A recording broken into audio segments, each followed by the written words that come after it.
dream is puberty, and I think we're just going to leave it that way. This is how we're starting out, guys.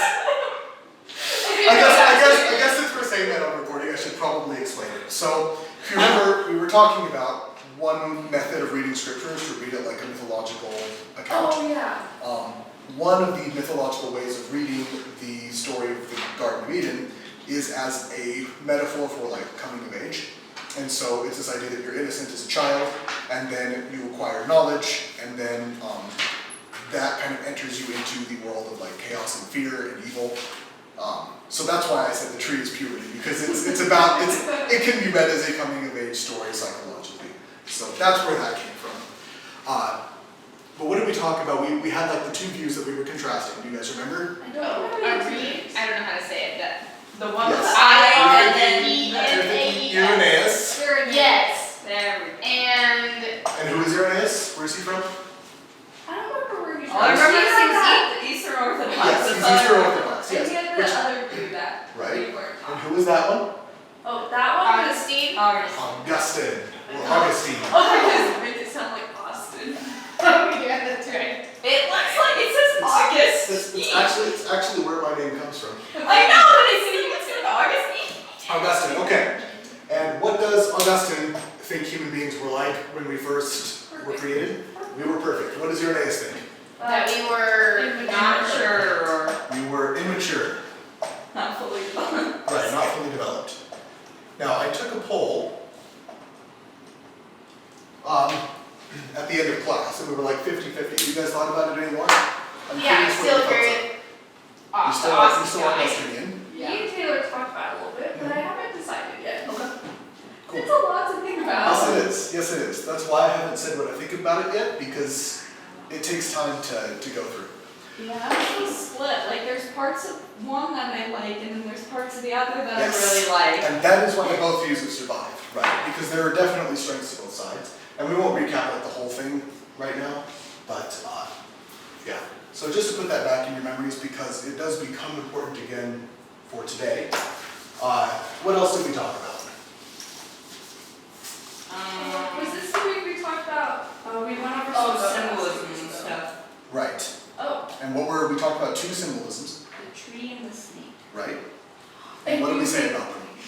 Satan was a dragon. The snake is a dragon, yes. Because it loses something to be crawling on the ground. And there's no reason why it has to be a lizard. And I think if you're reading it mythically, it's a dragon. So, Very cool. all of this sounds really silly if you don't have context. So I'm annoyed that we started recording Okay, today. who's But oh well. going to be listening Well, to my this? mom and Will's mom are the people who asked for it. I want to listen to I it. guess they can just deal with it. Oh, Oh man. Everyone's opinion of me is going to be lowered after this, but it's fine. It's fine. We're learning it now. So, what we were going to talk about last week, but did not get to, is free will. no, I think we got to that a little bit. We did not. Yeah, we did, because it said right here in my notes, God values free will. God values free will, right? So Yeah. so that was like, why did God create the tree? One view is because you need some way of disobeying God, or else we're not really free to obey God. So if you want free will, you have to have the two options. But we were going to talk about views of like what free will is like. So there is a thing called theological anthropology. I assume you guys know what theological means. What does anthropology mean? I feel like I should know this, but I honestly don't. Anyone? People? Study of people. Very good. Anthrop is Greek for human, and ology is like study of, so it's the study of human beings. There is an academic discipline called anthropology. There's about studying like culture, religion, and that kind of thing, genetics, population genetics. That's not what we're talking about here. Theological anthropology is the study of what is the like deeper nature of human beings, right? In theology, usually, anthropology and sin are kind of classified together. We study them at the same time because we tend to associate our sin as a human thing, not a divine thing. We tend to put these together when we study them, or at least right next to each other. So, even though this is a sin class, I'm going to do some little excursions on theological anthropology. This is one of those. And the question is, human beings free to do what we want? And what is the nature of human freedom? Okay, well, this is a big topic. Yeah, it's a big topic. So, what do you guys think? Do we have the freedom to do things? Yeah. Yes, okay. Now, why would we have the freedom to do things if God is like sovereign over everything? How does that work?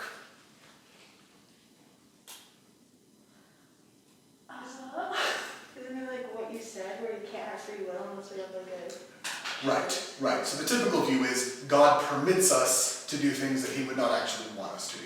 Right? So free will kind of comes from God on that view. There are other views, and so I want to spend some time covering different pictures of how free will works. So we're going to talk about three today. There's determinism on one extreme. That is too many humps for him. That's not a real letter. On the opposite extreme, you have libertarianism. This has nothing to do with the Libertarian Party in American politics. And then in the middle, you have what is called compatibilism.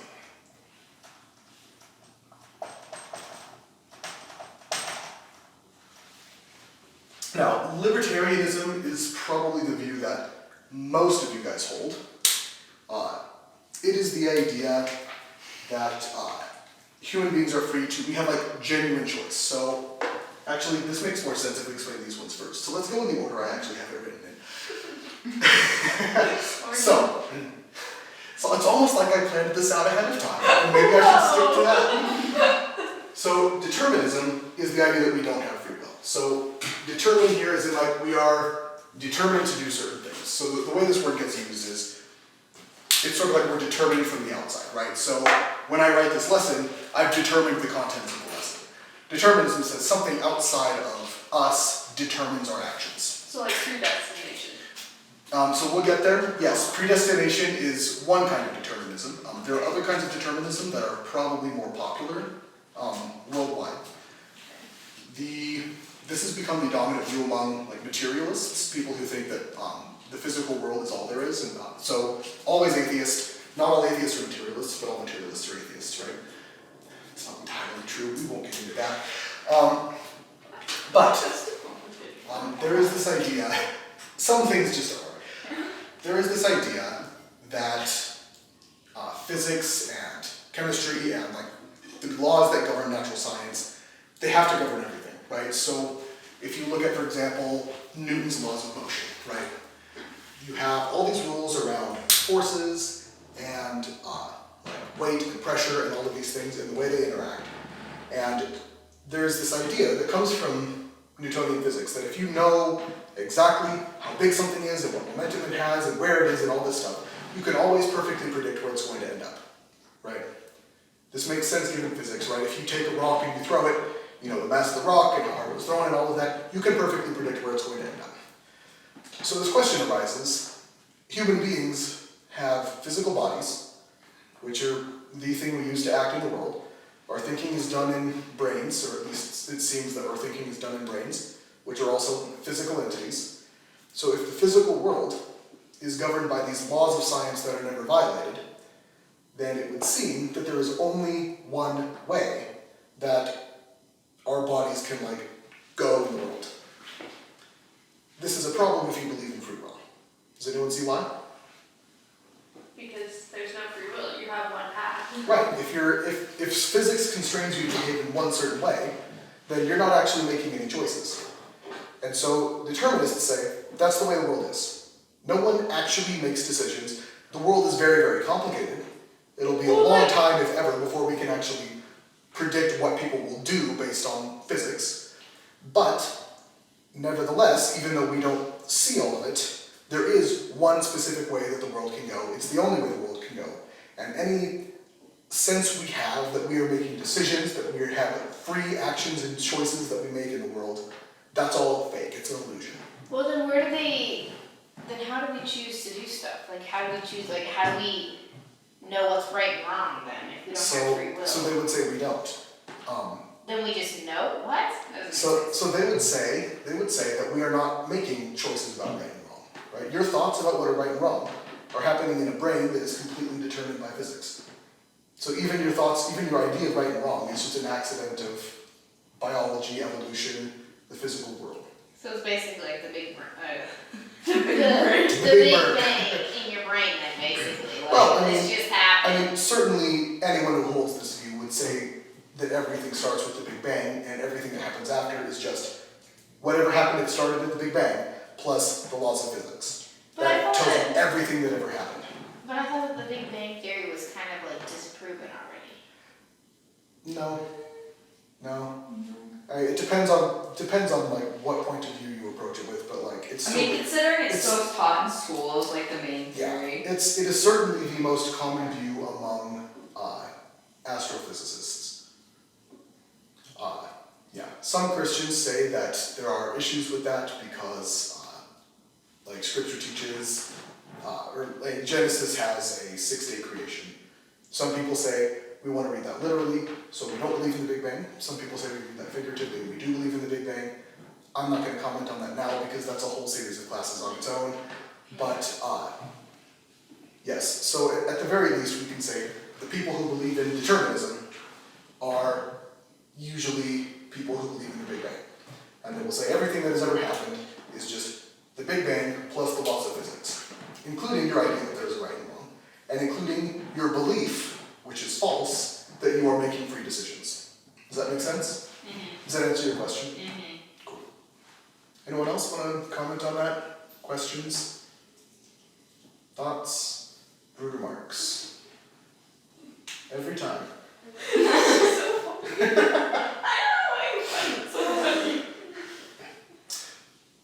You guys have any thoughts in terms of evaluation? What do you think? Like, most people have an emotional response to determinism. They don't I just really, kind of like- think it's stupid. Yeah, like people have this gut feeling. Like, that's most people. People have this gut feeling that, like, that doesn't feel right. It doesn't square with our This you have experience. I feel like there's like there's so Exactly. much more that feels like that's way too simple. Like everything's way more complicated to say that like everything's already like predetermined from the start. They would agree that everything is very complicated. And that's why, like the sheer complexity of the universe is why we can feel like we have free will. Because we can't see the chain of cause and effect that's led to us doing what we do. But they would say it's still there. And so my question to you then, if you're uncomfortable with that, and if that seems counterintuitive, why? Where is there room in physics for you to do things that physics has not determined you to do? Can you give me Yeah, an but like argument what? for why this view is false?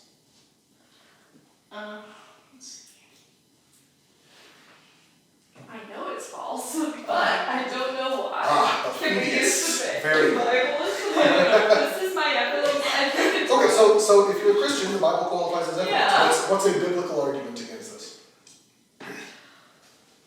Well, we went over it last week. God gave us free will. So where does the Bible say that? In That's the reading, Genesis? that's the reading of the Bible that we have assumed so far. Yeah, wasn't it But like do Genesis you- 3 or something? Show me where. I don't remember. I just remember Genesis 3 because Well, we you were got talking several about Bibles in the room. Adam Grab and one. Eve. Abby, can I see your Bible? Thank you. It's just gonna take me a minute. While she's we doing talked about that. it with like the tree and stuff. So what we talked about with the tree is why did God put the tree there? And we used free will as the reason. But the tree does not prove free will. Well, Free will we proves the talked tree. about like the origin of free will when we did like the last set of classes. Okay. What did you say? Just let me notes. go use my Ladies and gentlemen, note taking. I don't know what we're talking about. Sarah Grace with one sheet of paper. She lost it. Well, that's Daniel. That's not quite what I wanted. It's like, it's right there, I just don't know. It's a great argument to take to a Wait, I think I got it, Austin. Go for it. Isn't it in Genesis 3:6 when they said, well, when, it says, so when the woman saw that the tree was good for, so when the woman saw that the tree was good for food, and that it was a delight to the eyes, and that the tree was to be desired to make one wise, she took of its fruit and ate. and she also gave some to her husband who was with her, Mhm. and he ate. So like, it just proves that like they have free will to do what they want, so Why? they did it. How do you know they weren't determined to do it? I don't know. Because if God created the universe, why would he create it in a way that would allow us to do what he didn't want us to do? It's a good question. Why would he? So I'm being in here. So that's a good argument. If God is good, and if God created everything, and if free will is not a thing, then evil, like the existence of evil, is inexplicable, right? God creating evil is a problem.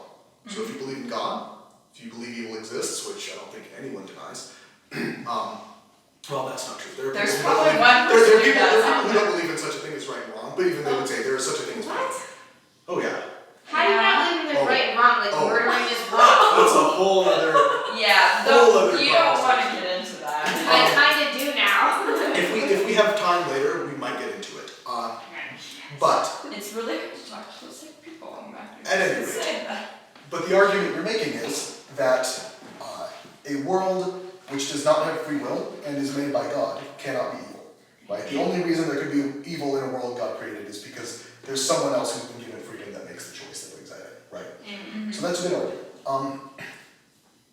Another good argument, there are two that are usually used. Another good argument is from what is called culpability. You guys know what culpable means?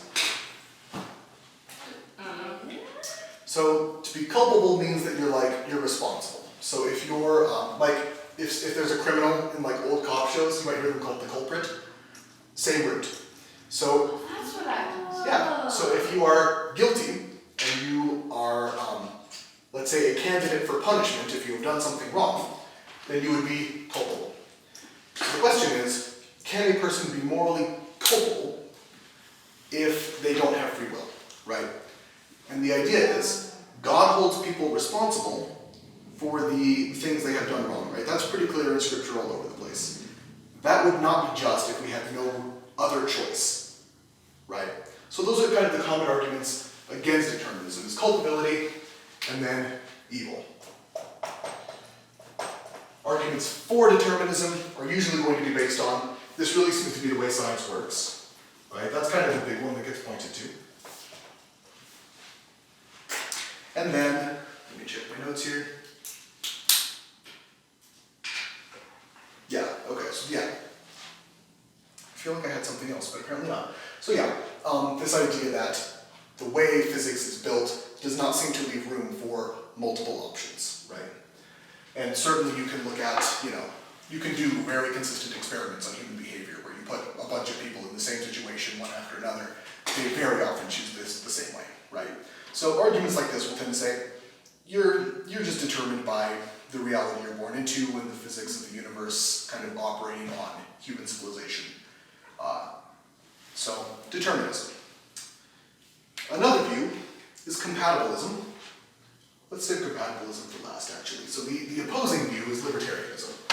Libertarianism says you are truly free to do what you want to do, right? So it is the opposite of determinism. Libertarianism is, I think that when I make a choice, that's not at all illusory, and I could have chosen otherwise, right? That's the important phrase. I have the ability to choose either way. When I make a choice, there are basically two paths that the universe could take based on that choice, and they're both equally possible. And it's just my deciding in that moment that makes this path or this path real. Does that make sense? Can you say that like in a short, condensed sentence so I can write it down? I'll draw you a picture. Ooh. So, you can think of the universe as just a series of decision points, right? The universe is going this way. There's a point where someone could have made a decision. Then there's another point where someone could have made a decision, right? And it just kind of keeps going like this, right? Now, if you're a determinist, then what you say is, where's my eraser? There it is. If you're a determinist, then you say, actually, none of these possibilities are even real, right? So there's actually just one way. Okay. If you're a libertarian, again, not the political party. If you're a libertarian, then you say, actually, all of these are real. But what happens is, as time goes on, we come in and we say, okay, I'm going this way. now I'm going this way, now I'm going this way, now I'm going this way, right? And so our choices take this whole realm of possibility and locks it into this is the way the universe actually goes. So we have real power to make real choices that really change the way the world is, as opposed to being just locked into that one path and just feeling like we're choosing this way, right? Does that difference make sense? Yeah. Okay. Now, who in here likes this view more than this view? That's what I figured. So give me some possible arguments against the libertarian view. We've already talked about this to some extent. Yeah, but I don't see how it could be untrue because we kind of discussed last time that if. Well, we kind of So discussed. I'm sure you have lots of reasons why you think it is true. I want you to give me reasons why you think it's untrue. This is a good thing. This is a good thing for you to be able to do, is produce arguments for the other side. But what if the other side is what you believe is to be true? How can you have arguments against that side then? Well, So you know where the. There are arguments against it, certainly apparently. other people, like these people are aware that these arguments get made, right? You can be aware of arguments against your view without thinking they are conclusively correct arguments. Oh, I see what you're And saying. Okay. one of the things that distinguishes an educated person is the ability to do this, right? If you want to be able to persuade people of your point of view, one of the best things you can do is already have thought of everything you're going to say, right? Okay. So this is a good exercise to do. Okay. So, arguments for libertarianism. It's pretty like common when you're like born into a family that has like, I don't know, like when you're born into a Christian family, it's pretty normal for like their kids to be Christian stuff. The Yes. same with like, I don't know, like political beliefs and just Yes. like all those things and like, I mean, like a lot of it is like genetics too and just like you guys already like think alike, but also just like it's almost like I can see how it can be like predetermined, you know, because like you're gonna be born into a family that like, does those things. Really, really good. So, does anyone know? Let's see. Does anybody know what the number one predictor of whether you're conservative or liberal is? Your parents are. It's not who your parents are. It's not your religion. Your dad Is it like your situation you grew up in? That's a big one too. These are all big ones. The number one though is a psychological trait that can be measured, a personality trait called conscientiousness.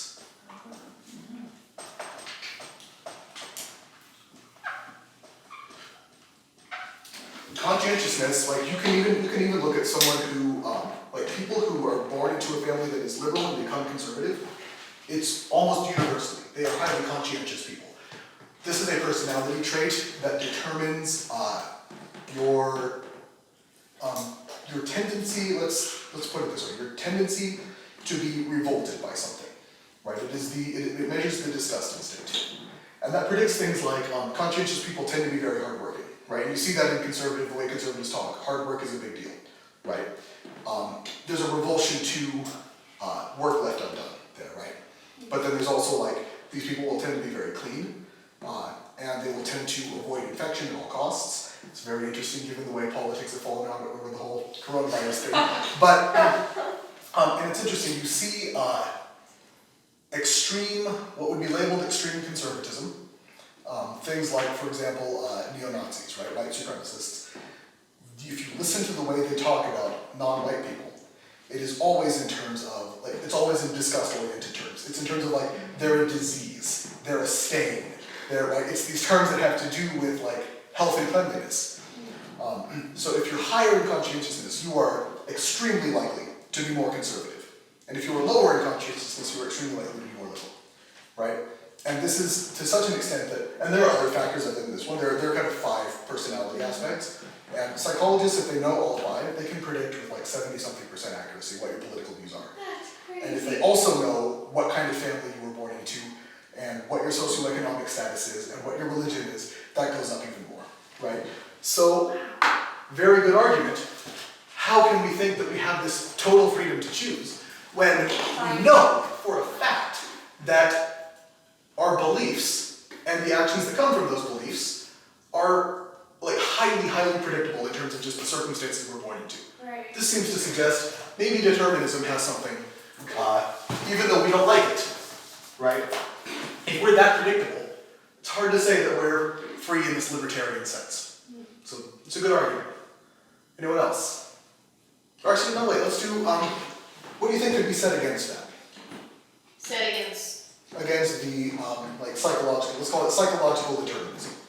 This idea that, your beliefs are determined by But aren't there your always, circumstances like, and the people- genetics that went into developing your brain and so forth. Aren't there always like people who end up going against that? Like you always have like the outliers instead of the Right. other one. Right. So, heck, as an example, I am very low, not very low, I'm fairly low conscientiousness. I'm also moderately conservative, right? So, probably not moderately, that depends on who you ask. Anyway, right? So, like, I'm an exception to the standard psychological profile. Now, the determinists would say, Austin, you were born into a conservative family in a part of the country that votes very much red, and you have a relatively stable socioeconomic set, right? So they would say these other factors have kind of pressured against your natural personality proclivities, right? But, yeah, there are exceptions. And there are exceptions that are much more radical than that. There are exceptions where you look at, say, Thomas Sowell, who is an economist. He's black, born in Harlem to a single mother, very low socioeconomic status, college educated, which tends to predict for liberal views. And yet, he is one of the biggest conservative academics out there, right? So there are definitely exceptions to the rules. And I'm sure you can go the other way. I don't know off the top of my head who would be highly conscientious on the left, but there are certainly people who would be, right? So there are definitely big exceptions. So maybe we can say, yes, a lot of what we believe is determined, but we have the potential to sometimes be free in this way, right? So you can start to kind of soften your view and say that we have freedom which is shaped by these sorts of circumstances that, so we have a bit of both, right? Yeah, but also isn't it like that, yes, you're taught one way, but you can choose to go the other way, if that makes sense? Right, you can absolutely It's choose to go. You have the ability to make whatever choice you want, but the factors in your life and how you're in mental, Yeah. there are genetic factors and your circumstantial factors that also play a big part in that. Right. I'm a little Right. tired. My brain's it's taking me a minute to process my Relatable. So yeah, you can certainly be free to rebel against the term psychologists can use is defect from what you were brought up in, right? But the idea is people usually don't, right? These people would say that's pretty rare. These people would say it sometimes happens, and that counts for something, right? And, Yeah, it and does so, sometimes happen. yeah, and so I should clarify, by the way, if you're a determinist, your view has to be that can never happen, right? Your view has to be, if there are exceptions, it's because there's some other factors that we don't know about that have led that person to doing that, right? You have to say, it never ever happens. If it even happens once, where a person makes a genuinely free choice, then you're not going to be a determinist. Does that make sense? So this is kind of the all or nothing view. Other views can be softened and say, yeah, these choices are determined, but maybe some of these other choices aren't, right? You can do that if you're a libertarian, not if you're a determinist. So this is the more open view, let's say. Good. So what's another argument against libertarianism?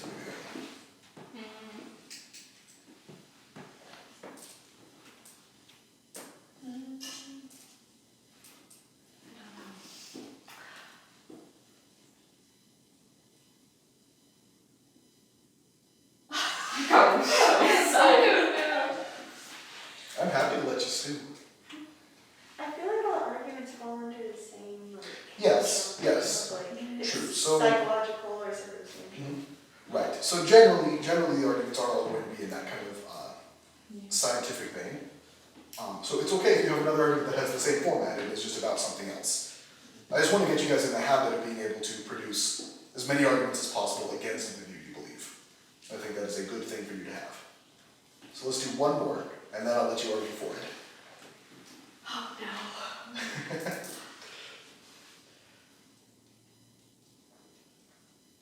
I don't really know if this makes any sense, but we're gonna go there. Cool. Okay, so we know that God can see all the possible futures in history. So if I know He where you're going. This knows what choices we're going to make and what the future is going to be like, Do the other choices actually exist? Yes, foreknowledge.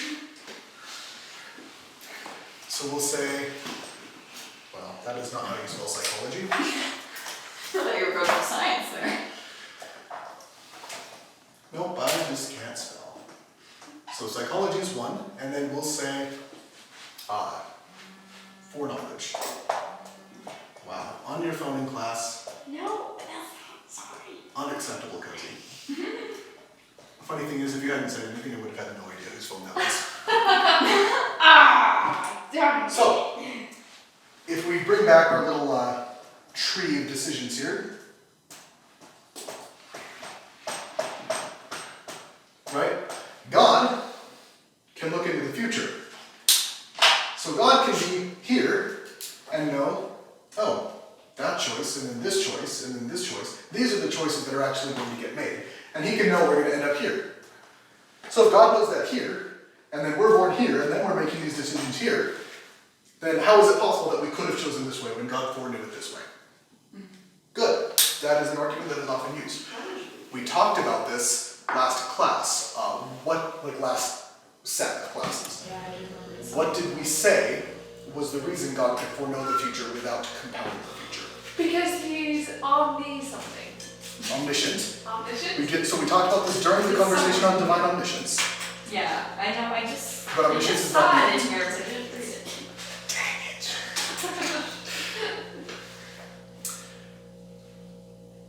Amy's reading her notes. I feel like I have to commentate now that we're on video. No, you know what? No, we can be silent. It's okay. Jeez, I was really bad at taking notes here. It's like a block of text, and I have no idea where anything is. So, the argument we made was by analogy to the past. You guys remember this? No. But biology? Analogy. Analogy. No. It was biology to the past. I'm gonna be honest, I don't remember this. Okay. Wait, what does it mean? Analogy? Oh, never mind. Sarah Grace.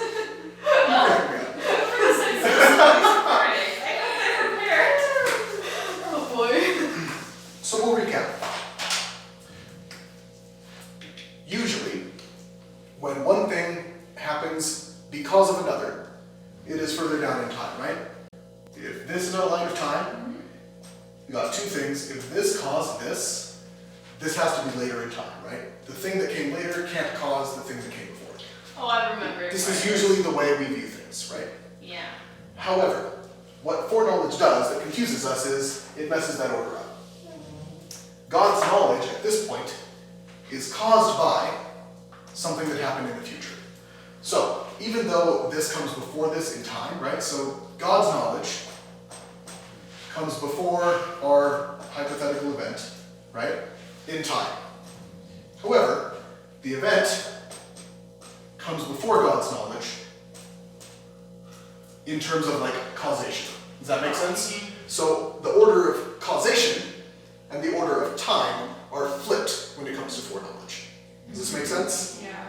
Where normally they always go the same. So we get confused because we're expecting causation and time to go the same, but that doesn't always have to be the case. And so because God can look into the future and know the future is not any more compelling the future than the fact that we can look in the past.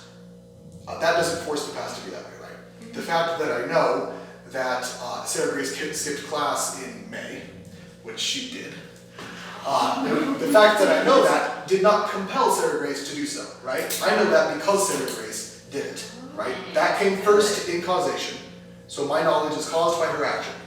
Now, in that case, it came also first in time. God can look into the future and know that Sarah Grace is going to skip in mid-November. And he knows that not because his knowledge of that does not cause Sarah Grace to skip in November.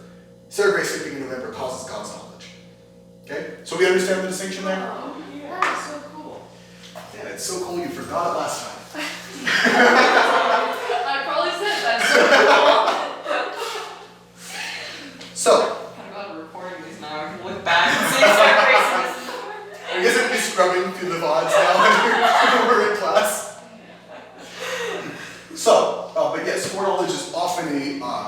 argument that is made.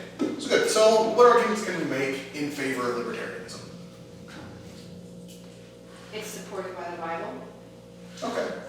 Where? In Genesis 3:6. There you go. Okay. That's So argument it is, I'm being facetious, but it's often said, yes, the Bible does seem to assume that we can make free choices, right? It tells people all the time, serve God, right? As for me and my house, I will serve the Lord. That seems to be a choice, right? Mm-hmm. So, yeah, Scripture seems to favor this view. Maybe. Wait, did you say maybe? Maybe. What? How can it can't favor that What one? other arguments can we make? 4. Okay. 4. That's where we're at right Yes. You are tired. now. I am. Okay. He's gonna use that. Yes, I was wondering. I'm frequently wondering that, honestly. That's pretty good. Is it though? It's funny. Oh, Okay, not I said it, so it's funny. Like, this is just a given. Okay. No, I think we're just too tired and our brains can't comprehend anything. One more, we can do it. Okay, so could you also say that like the rare exceptions could be for this? You know how like Abby was talking about you normally believe what your parents believe, but then also like when you go off to live on your own, you normally like change up your views. Would that be Sure. an argument for it? So that could be, yeah, so they were responding to, that's not supposed to say example, it's supposed to say exception. Evidently, I'm also tired. Man, we're all tired today, guys. So yes, as a response to this argument here, right, we can draw that across and say, actually, that argument for determinism isn't so good. The other argument that is usually given in favor of the libertarian view is the reason that you guys all immediately cited for it, and that is it's intuitive, right? And this is usually, it depends on what discipline you're in, but usually in the fields of theology and philosophy, intuition is considered something of an argument. It's not conclusive, but all else being equal, you're going to take the view that seems to be true, right? Even if you can't pin down exactly why. So intuition is usually an argument in favor of libertarianism. We go through life, we feel like we are making free decisions. We feel like when I say, you know, I'm going to eat a salad and not donuts, that's a decision that I made, right? Yeah, so then like even like simple decisions, like deciding between having, I don't know, Lay's potato chips and Pringles potato chips, they think is determined. Yes. So, But that doesn't make any sense because so, that's not. so if your body is deficient in calcium, it will probably release chemicals in your brain that tell you to choose something saltier, and you'll Yeah. pick the Lay's. Yeah. Well, that is saying that Lay's. What if I didn't know Lay's was saltier?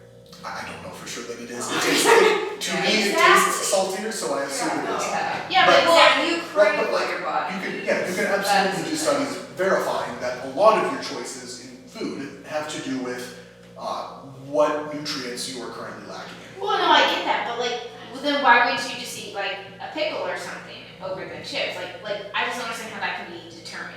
Also, like, stop. why do you like go back and forth so much? And it's like so difficult to make decisions, and your brain like wants to do this and then wants to do that, and you go back and forth so much. Conflicting influences, right? Yeah. So like that's no more a problem to the determinist than like if you throw two balls at each other they bounce off, right? Well, you've got opposing forces and there's something that happens from that.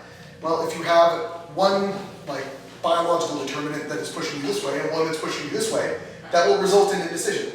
But the indecision is then itself the result of determined factors, right?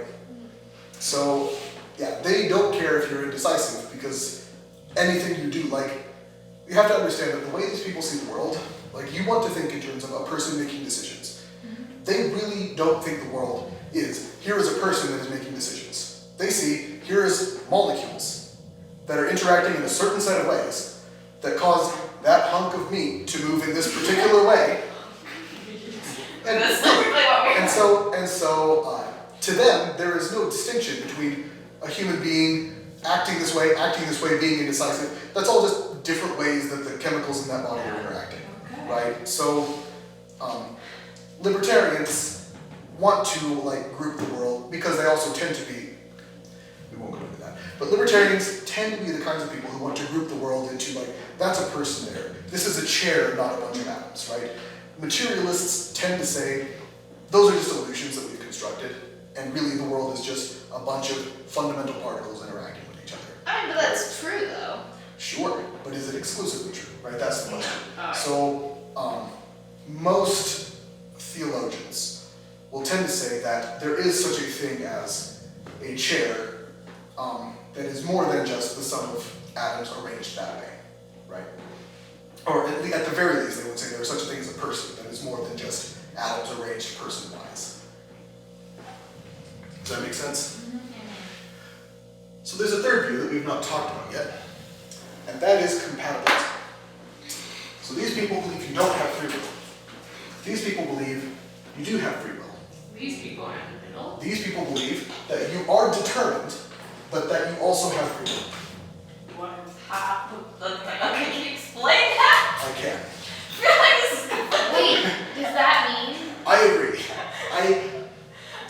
Personally, I hate this view and I think it's stupid, but it is growing as the dominant view in I philosophy. understand why they want to find a middle ground. I want to know how they found a Wait, middle it makes ground. sense then. It kind of makes sense because then, no, it maybe, okay, wait. So- I'm gonna say this so might this sound is- really stupid, Okay? but then does that mean that like, the things that you were determined, but you can overrule that with the libertarian? No. So that is the view that most libertarians will hold. A lot of what you do is determined, but there is something in you that is free that can kind of push against that. That's usually the libertarian view. We will talk about that further when we get to virtue ethics, Okay. because that is kind of the central idea of virtue ethics. Okay. But no, these people believe, so I'm going to draw you a picture here. This triangle is freedom. Or no, sorry, that's not right. Triangles are not free. No, triangles are not free. Venus. The circle is your will, okay? Let's put this that way. The circle is your will. The triangle is your actions, okay? Now,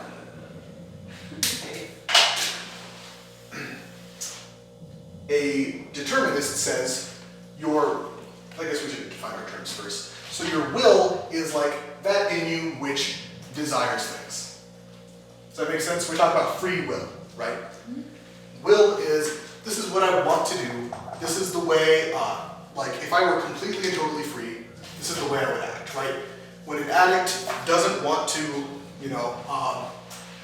do whatever they do, I don't know how drugs work.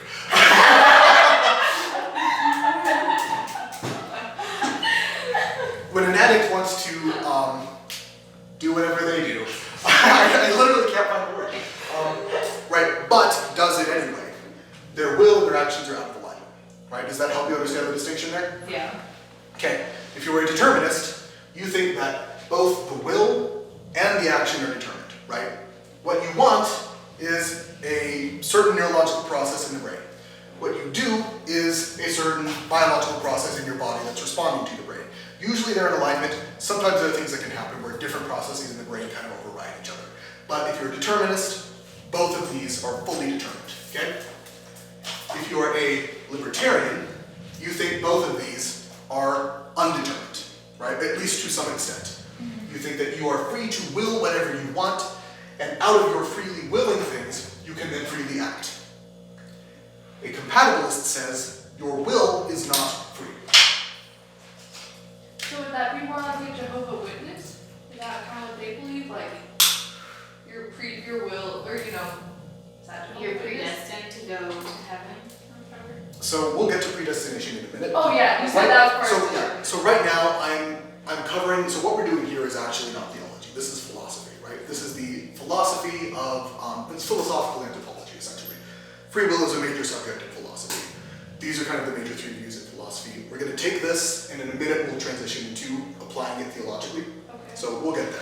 Okay. Wait, I have a I'm question. still really confused what this We'll is. get there. So if you're a compatibilist, you think your will, what you want, what you desire to do in the world, is determined by biology and evolution and physics and all of this other stuff. You think all of that leads up to, I want to behave in a certain way. And then they would say, but your actions are born out of your will.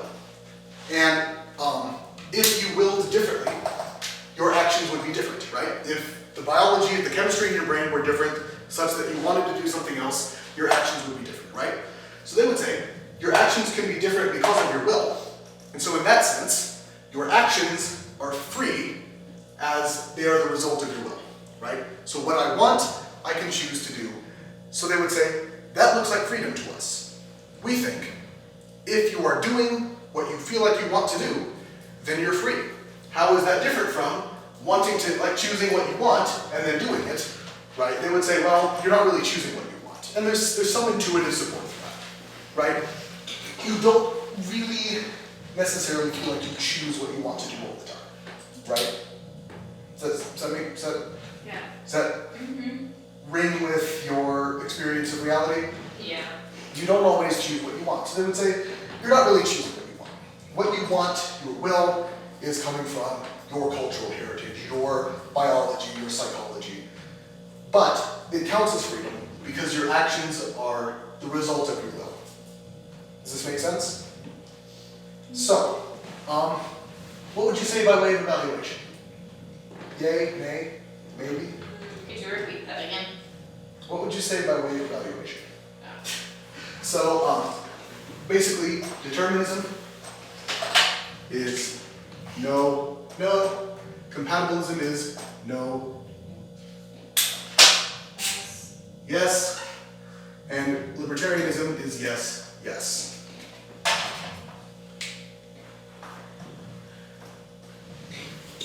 So, what do you think?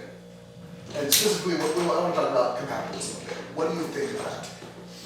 I don't think it makes sense. I feel like it's so conflicted. Yeah, it is very. Okay, so pin down the conflict for me. Okay. Where is the contradiction? If you do not have free will, how do you have, like, how does that translate into being able to make choices with your actions?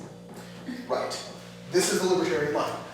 If this is the result of this, and this is not free, then this isn't free. Right. Right? There's only one possibility that flows out of this, and you're not choosing this. Doesn't seem to be free to us, say the libertarians. Right? And similarly, actually, the determinists, right? Libertarians and determinists are agreed on this. That free will and determinism are incompatible. Right? That's why these are compatibilists. Both of these would be labeled as incompatibilists as well, right? Yeah, that's what I There's was a history I of was confused when you said, like, oh, here's the middle ground. Like, excuse me, those are completely Yes. incompatible. These people agree. They would say those are completely incompatible.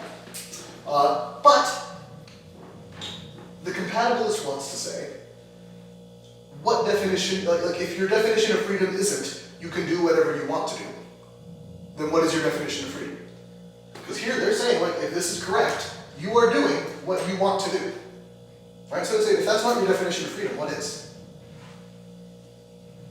But what you want isn't, like, you're not choosing necessarily what you want, though, in that sense. Like, Right. what you want is already predetermined. Right. So is it truly free because yes, you want it, but you don't get to decide what you want in that sense? Right? So give me an argument. Why is being able to choose your will necessary for freedom? Why is that necessary as a definition of being free?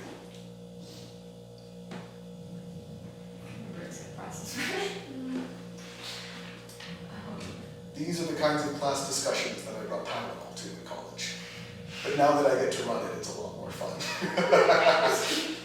It's probably the best discussion to have when you have this. No, that's the best. That's the time to have it. Well, there's not going to be a filter. One in the morning, way better conversations. Because I can see that. because nobody's filtering, and your brain isn't like locked into a particular way. You're a lot more creative when you're tired. It's actually That's why you do essays at 1 in the morning. There we go. Okay, my philosophy professor in college always had assignments due at 11:59. That's what my English teacher does. And I always turned my assignments in at like 12:05. Seriously? So consistently that he like commented on it. Okay, I did You're 11:30. always like 6 minutes late.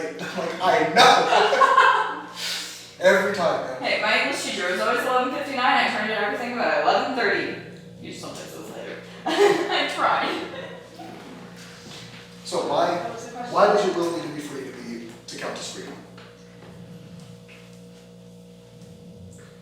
You're not allowed to Google it. I'm not Googling Then it. why are you on your phone? I'm turning up the sound. Go You're away. turning up the sound. Because I have hearing aids in and I can't hear you. You what? I have hearing aids in and I can't hear you. Oh, adjusting you her can control your hearing aid on your phone. Yeah. That's cool. Go me. I kind of wish I had one now. She also has like background noise canceling. Oh, you have this. Yeah, so it's just like, So you can just like get on the plane and just turn off the engines, basically. That's amazing. and at camp, all she could hear was the music of the sermon. She couldn't hear like any of the annoying people. That's so cool. I have earbuds that will do that, but they don't get to, yeah. They don't get That's to. awesome. Well, they don't get to like filter. Oh yeah. Like they're not smart enough to know what I want to listen to. So their idea is just cancel everything out here and then whatever your phone's No, doing. literally, like if there's like two people in the front Mhm. and I want to listen to you, I'll just turn your voice on and then. I That's, really want to that's listen awesome, actually. It's like cyborg How status. does it even do that? That's I don't crazy. know, it's just It's how it is. smart. So can you like turn it way up and listen in on conversations? Yeah. It's the government. Okay, let's stay on Yeah, topic. that's right. Let's stay on topic. Can you repeat the question one more time? Why is it necessary Oh, yeah. for your will to be free to count as freedom?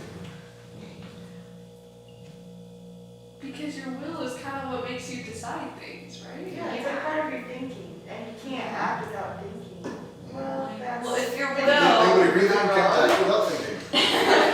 if your will is like determining your decision, then is there, if your will is like saying, I want to go in this direction, and so your will is predetermined, it's saying, I want to go here, well then it's not really possible for you to go there. Right. So the libertarian argument is going to be, we'll draw our little tree again. Actually, really, you just left this up. Yeah. The definition of being free to a libertarian is all of these options have to be genuinely possible. You have to be able to reach any possible end state of this decision. If you are a compatibilist, only one end state is actually possible, right? You are going to do this Yeah, because but this is that's what not your will freedom. means. Right, so that's the libertarian argument. This doesn't count as freedom because there's only one end state. If there's only one end state, that's not genuine freedom. Right, so there is a difference here in how freedom is defined. These people would say, as long as you're doing what you want to do, that's freedom. These people would say, if you don't have multiple end states, you're not free. Wait, so then I have a question. If there is like two end games, then would it be considered libertarian? Yeah, so if there are two here, you would call that libertarianism. Right, and generally this is the view you're going to hold, right? Because Yeah. again, like, there is some level of determinism from your culture and your psychology and stuff. And basically they would say what that's doing is, well, that option's not really possible because you didn't grow up in a culture where that's acceptable. And this isn't really a possibility because your psychology is pretty much going to prevent you from going there. But these two are both possibilities, those could happen, right? Okay. So you are free in a limited way is usually where libertarians are going to go. Okay, do we understand kind of the three views on free will? Yeah. Okay, which one do you agree with? Libertarianism. That's what I'm thinking. It just makes more sense. Yeah. Yeah. But it's also You need what two I of them. grew up with, so. Yes. Right. So actually, that's worth discussing. One argument that has been made against determinism is that if you are a determinist, your believing in determinism is also determined. Right? And if that's the case, if you believe in determinism, then you believe that your belief in determinism is not because it's true, but because your biology and all these factors have led you to believe that, right? So if you're a determinist, you are bound to believe that you do not believe that because it's true. Oh my gosh. This introduces problems, right? I'm glad you said that because that's the best argument against determinism. Yeah. This is why I think this is a deeply flawed view of the world. It's because you cannot believe this. And there's been similar arguments made by there's a philosopher, Christian philosopher named Alvin Plantinga, who has argued that if evolution is true, then you should not be a naturalist. Because if evolution is true and God doesn't exist, then a naturalist being someone who doesn't believe in God, then your belief in naturalism is just the result of this evolutionary process. Whereas if you believe in God, then maybe God is guiding evolution, or maybe evolution didn't happen, but either way, there's a possible way for you to have, like actually be able to choose what you believe based on the truth. So, interesting arguments where if there's only one possible end state for your beliefs, then you have no reason to trust that your beliefs are true. So, Yeah, because then they just would be true, right? well, no, like you can be determined to believe false things as well, right? Yeah. Like, there are some people who believe in a flat earth. Will there be These people are there'd be determined. no way to like know in that sense Right. what is right or wrong. Exactly, and so it can mix. I really like there's a term for this that I really like. You guys probably won't like it as much because you're not as nerdy about this as I am. But it's called epistemological suicide. You guys know what epistemology is? No. We've talked about it a I've few heard that times. word. Epistemology is the philosophy of knowledge. So when you're doing epistemology, you kind of figure out, how do we know what's true? How do we get at the truth? Just mean Like, like what's the source of truth? suicide So- by knowledge. So this means that you have destroyed your ability to get at the truth, right? So your epistemology is committed suicide, it's killed itself. You have no way of knowing what's true. On this view, your epistemology is nothing. So, and if that's the case, then you have no reason to trust anything that you believe. In other words, don't trust your own brain. Right, Anything. right. Like, why would you? If you're a determinist, why would you trust anything you believe? Why? It doesn't make sense. Has anyone ever made a determinist like completely Like, question you're like their a character? determinist Like, or something? So, usually these conversations happen among scholars who have been doing this for like 30 years and they don't change their minds very much. Usually the way things change in philosophy is, and in theology as well, is that new students come up and they say, well, that makes sense and that doesn't. And then it's like the next generation is shifted this way, and then their students are more likely to believe that, right? That's how change tends to happen in these things. Usually people don't change their minds very much, which I think is sad, but Like even a determinist wouldn't change their minds? no. even after learning that they don't really have like any. It's also, it just goes also back to pride, like, Yeah. I mean, there's also the fair point to be made that just because I don't have any reason to believe that my beliefs are true doesn't mean that your view has any special likelihood of being true. Yeah. Right? So, to the determinist, that might weaken everyone's reason to believe in anything they believe, but it doesn't weaken their view uniquely over any other view. They would say, I think that's God's will. Well, and then like if you are an atheist, determinism kind of does neatly sum up everything in the universe. Well, right. Well, exactly, because like nothing you do has any real purpose. If it's all determined, then like, you know, all meaning in life comes from the notion that your actions and decisions have led to something being better than the way it was How before. many people have had exponential crises over A lot. That is basically all of Western philosophy for the last 150 years has been people having existential crises over this. That's basically a summary of what's called existentialism, which is the dominant philosophy in most of the world today. Not most of the world, most of the West. So much for views of free will. I think you guys are right that libertarianism is the most theologically sustainable view. I am particularly persuaded by the culpability argument. If God punishes people, the only good reason for God to punish anyone is because it's just. And it can only be just if we genuinely had an alternative outcome where we didn't do it, right? Yeah. So I find that persuasive. I find the epistemological suicide argument persuasive, that determinism is wrong, and I think that compatibilism is on the face of it silly. So, yes. But to be a libertarian, do you have to be like Christian and stuff? No, there are definitely atheist libertarians as well. Okay. Because They will tend to appeal to, I mean, I don't want to go into all of this, but they will tend to appeal to quantum physics. Because in quantum physics, there are things that can happen that are not determined in the way that Newton's physics are determined. And Christians will tend to follow this line as well, by the way, to explain why physics doesn't force you to go a certain way. There are, at the fundamental level, there are things that happen in non-determined ways, and that seems to leave room in physics for things to happen that aren't determined. So that's usually the out that both Christian and non-Christian libertarians take. And yeah, there are lots of atheists who are libertarians. Oh, okay. Is like libertarian like the main viewpoint? Like most people hold libertarian? Most normal people are libertarians. Oh. Well, really, like there is certainly like there's a criticism of academia, which is not at all wrong, that academics find it much easier to believe things that don't make much sense because they don't have to apply their beliefs in reality as much as everyone else does. a lot of academics would say we're exposed to views that no one else is, right? Most people don't know that determinism and compatibilism are even options, so. Well, yeah, like There's- what do they teach in like psychology classes? Do they actually go through like the different? In psychology classes, they don't really have the discussion in this way. They will talk about nature versus nurture, but they don't really care about, on a fundamental level, whether your actions are determined or not. They're more interested in like the pragmatic, how do we make someone healthier, and whether my actions that make someone psychologically healthier are determined by my history or not. They don't care. They just care that I know these things help, so I am going to do them, and whether I'm doing them because I'm free or not, leave that to the philosophers, they decide. Right.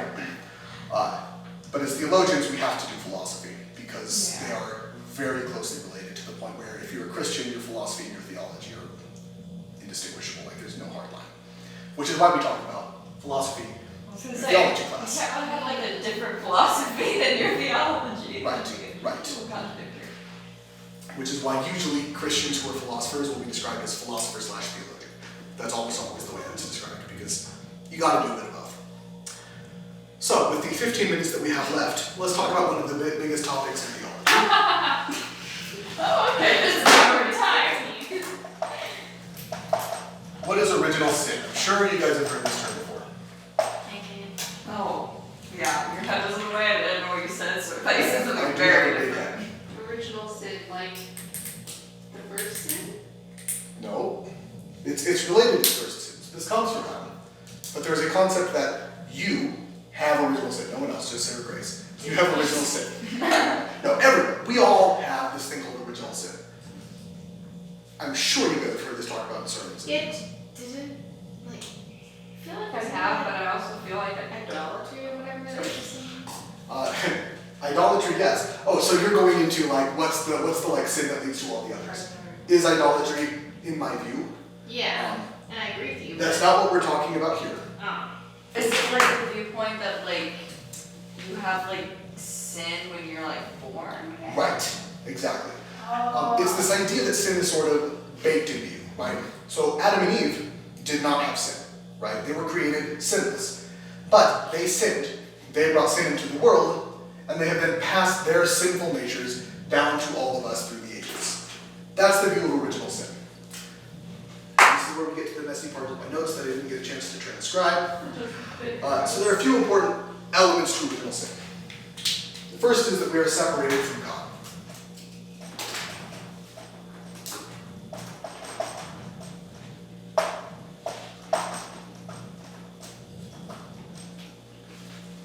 So, what was the first thing Adam did in the garden after he ate the apple? He went to find, like, covering. Yes. Well, he hid in the bushes, right? But yeah, he, like, covered. Right. Just imagine that you like screamed and then went into the bushes. Yeah, I'm curious. I feel like that's not a screaming situation. I feel like that's a silent shame type of situation. Probably Sneeze is. into the bushes. But yeah, he went and hid, right? And God has to come looking for him. There is an enormously important analogy in that for how sin works, right? When we sin, we are driven, we drive ourselves away from God, right? Sin breeds shame in us. That shame causes us to separate ourselves from God.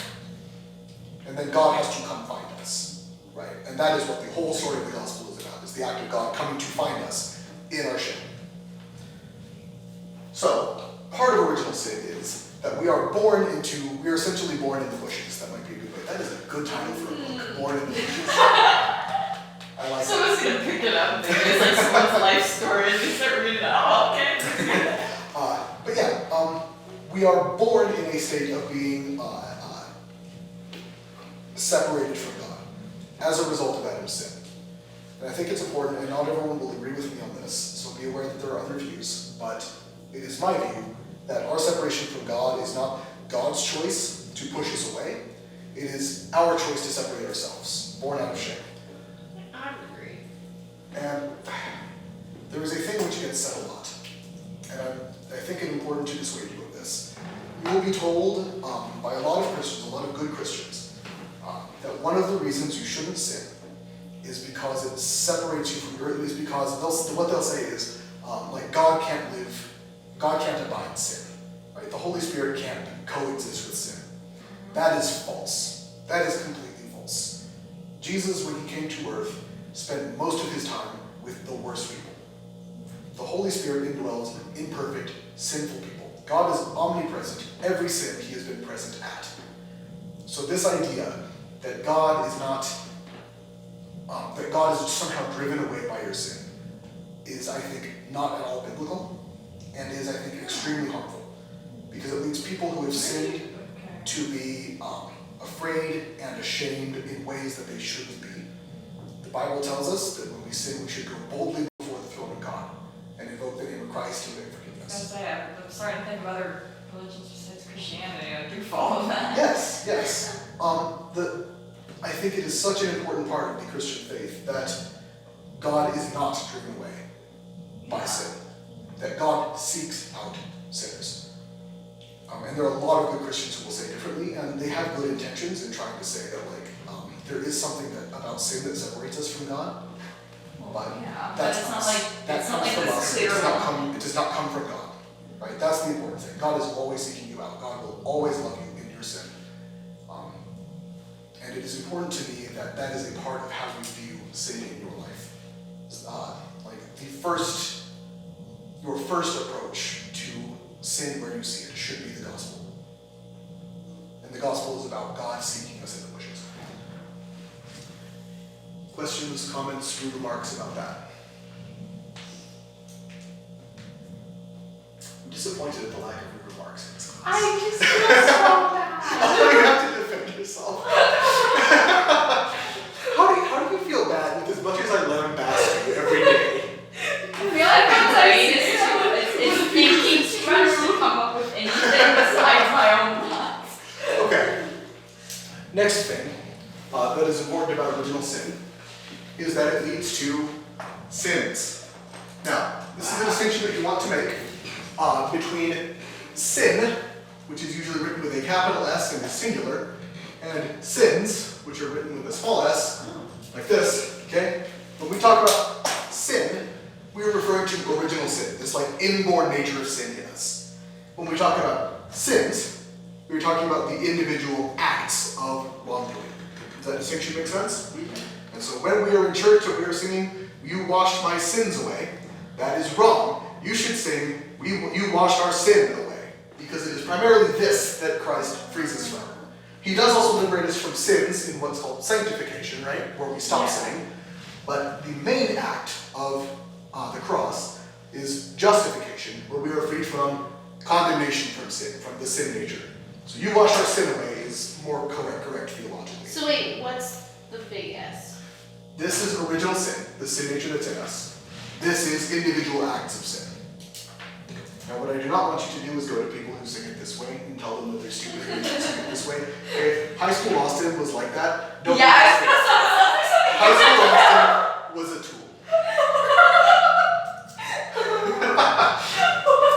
I was honestly going to ask if you did this. I can't picture you doing that. Oh really? I Yes. absolutely So hard to believe.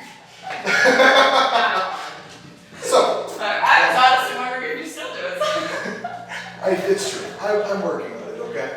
I'm working on it. But original sin does not just mean we are separated from God, but it also means that Adam has started a habit of sin, which has carried its way down to us.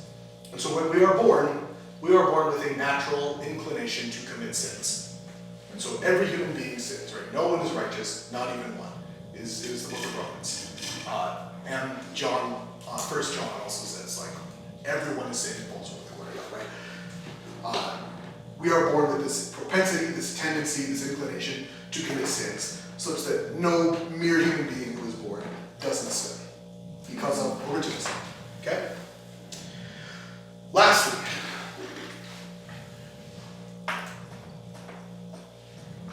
there's the thing that God actually promised would happen if they ate from the apple, and that is death. Now, this does mean bodily death. There is a more important meaning in that what makes us human. There is a concept in philosophy, which you should believe, which is that what a thing is defined by its purpose, right? A chair is a chair because it is a thing to be sat in, right? What are human beings for? We talked about before. The opposite of idolatry.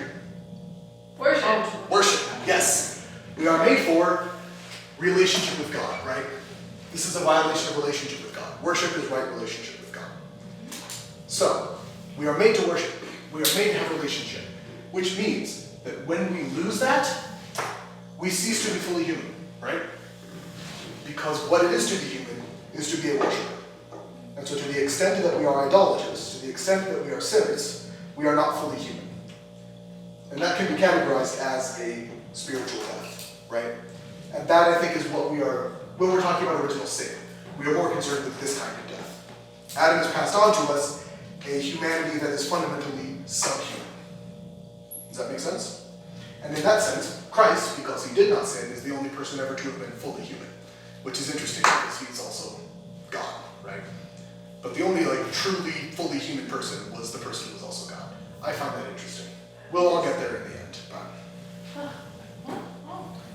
Fun one. So, those are kind of the three I would consider really important points about original sin. The general idea is that Adam's sin did not stop with Adam. It has continued on through the entire human race since Adam. Questions, comments, or remarks? Okay. So last thing we want to cover, I think we probably won't get to Calvinism today after all. Last thing we want to cover. Never would have guessed why. We never get through what we all want. No, we don't. It's because I over-prepare for the class, and That's okay. We have great discussions. we do. It's good. So I think it's important to talk about Some too, what do we actually do with that. A few responses that I think we should have to original sin. One, humility, right?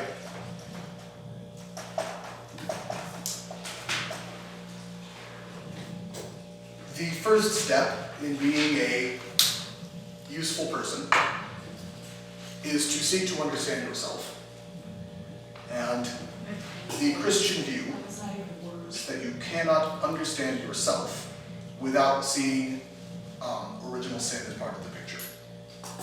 And that your approach to life should be characterized by the knowledge that you are a broken and sinful person, and that you can get things wrong. And that should lead you to be somewhat cautious, to not be over-assertive, to not assume that you are in the right. So original sin should lead us to be humble. Wait, did you say original sin should lead us to be? No, sorry, well, our knowledge of original sin should. Original sin Oh, I itself see what is- you're saying. But the theology of original sin, Okay, having known it, should lead us to be humble. Okay. There's also Like a will. knowing that what we know about virtue. Yes, yes. There's also a will to, holy moly, that is a terrible H. Right? Well, half of us wouldn't have ever known. It's like, I wouldn't know. There's a will to change, right? One of the hard things about sin is that it is easy to want to sin. And the natural inclination of human beings, because of original sin, is to want sin, to not want to change, to not want to be better. To fully understand, and having explained it now is not sufficient for really understanding it, but as you live life, you will see sin in yourself. And the more you do that, the more you realize that you need to change. The more you do that, the more you understand the theology of original sin. And to the extent that you understand that, you begin to actually want to be different, right? As you see sin in yourself, as you recognize the influence of original sin, you then start to really want to be like Christ. So it is an important fact that the gospel starts with, you are broken, right?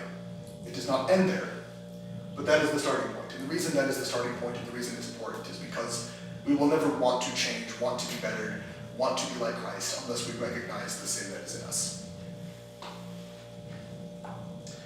And lastly, there should be here an element of gratitude, Not just for the salvation of Christ, which obviously we should be grateful for, but also, I suspect that all of you have things you like about yourselves, and I suspect that you are not universally deceiving yourselves about the things that are likable about you, right? All of you have things that are you rightly think of as good things about yourselves. One of the teachings of original sin that we should take away is that whatever good we find in ourselves does not come from us innately, right? You are not born with a nature that is good. So where you see goodness, that is a gift from God, right? God has had grace to save you from the full consequences of original sin. So wherever you see goodness in yourself, wherever you see goodness in other people, wherever you see human beings being anything but totally broken and wrong and twisted, give thanks to God, because that is God's gift. I think we can leave it there.